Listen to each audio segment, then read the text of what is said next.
سارے صحابہ مل کے آئے، کہنے لگے عمر فاروق سے کہنا ہے نبی پاک کے زمانے میں تو ظاہراً غربت تھی، ابو بکر کے دور میں بھی غربت تھی، اب تو بڑا محال ہے،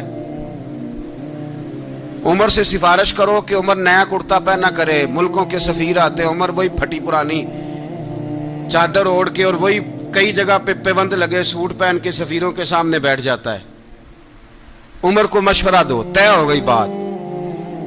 سب نے جب مشورہ دے لیا تو سارے کہنے لگے یہ بتاؤ شیر کی مونچھ کو ہاتھ کون لگائے گا؟ کہنا کس نے ہے؟ بندہ بھی تو ڈھونڈو نا۔ میں کہا جناب میرا یہ خیال ہے کہ مولا علی شیر خدا کہیں گے، کیونکہ جس شخص کی عمر کو سب سے زیادہ حیا کرتے دیکھا وہ شیر خدا مولا علی ہے رضی اللہ تعالی علی کہیں گے، اس لیے کہ جناب علی تو کئی دفعہ جب گفتگو کرتے تھے تو حضرت عمر چپ کر جاتے تھے اور فرماتے تھے علی نہ ہوتا تو میں ہلاک ہو جاتا۔ تو کہا علی سے کہو۔ جناب علی شیر خدا کو بلایا، کس کام کے لیے؟ جی اللہ اکبر۔ یہ ذرا آپ نے اس دور پہ اس بات کو ذرا لاکا جناب ان سے کہیں کہ زیادہ نہیں، ایک کرتا نیا پہن لے، سفیر آتے ہیں وزیر آتے ہیں تو ایک کرتا نیا پہن لے۔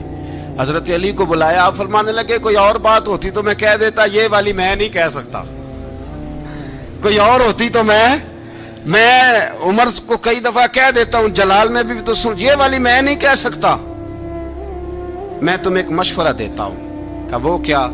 کہنے لگے سید عائشہ صدیقہ سے کہو، وہ مومنوں کی ماں ہیں، عمر ٹالے گا نہیں۔ اماں جی سے جا کے کہا اماں جی نیا کرتا عمر سے کہیں پہن لیں، وزیر آتے ہیں بڑے بڑے لوگ تو چلو کوئی حرج نہیں۔ اماں جی نے کہا اچھا کوئی بات نہیں میں بلا لیتی ہوں۔ جناب عائشہ نے پیغام بھیجا، جب خادم نے کہا نا مصطفیٰ کے گھر سے پیغام آیا ہے تو 20 لوگ بیٹھے تھے، عمر کانپتے ہوئے اٹھے، کانپتے دوڑے۔ حضرت عائشہ پردے میں تھی تو فرماتی ہیں عمر اتحیات کی حالت میں بیٹھ گئے۔ کہا اماں جی دیر تو نہیں ہو گئی مجھے آنے میں؟ کہا نہیں ٹائم پہ آ گئے ہو، کس لیے بلایا تھا؟ کہا عمر دیکھو غربت کے معاملات اور ہوتے ہیں، جب اللہ آسانی دے تو کوئی چیز استعمال کرنا حرام نہیں ہوتی، اگر حرام ہے تو بتاؤ۔ کہا نہیں اماں جی حلال ہی ہے۔ تو فرمایا پھر اتنے سفیر آتے ہیں مشیر آتے ہیں، اب تو مال غنیمت بڑا آتا ہے، ڈھیر لگ جاتے ہیں مسجد میں، تو چل ایک نیا کرتا تم بھی پہن لیا کرو، اور آپ نیا کرتا پہنو گے تو دھاک بیٹھے گی غیروں پر، تو صحابہ کا مشورہ ہے کہ آپ نیا لباس پہنے۔ اماں جی کہتی ہے میں نے حکم دیا تو عمر چپ کر گئے، گردن جھک گئی۔